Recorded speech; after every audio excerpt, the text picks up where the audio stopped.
was home. Not because I couldn't do nothing. Right. They take the light out, the thing off, and I just went outside and help.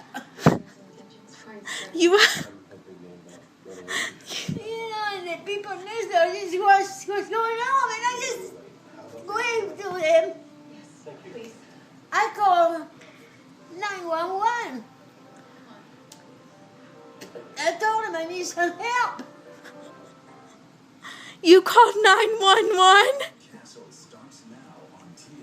And Lisa, the girl who used to live here, answered the phone for me. And she said, Tony? I said, yeah. I said, I need some help.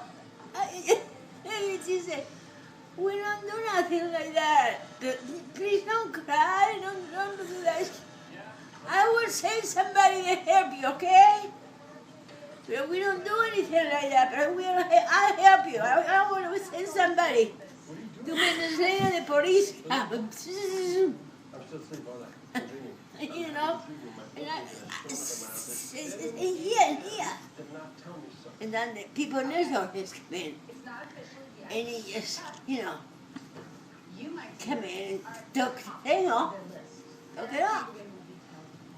Because there was water coming into it.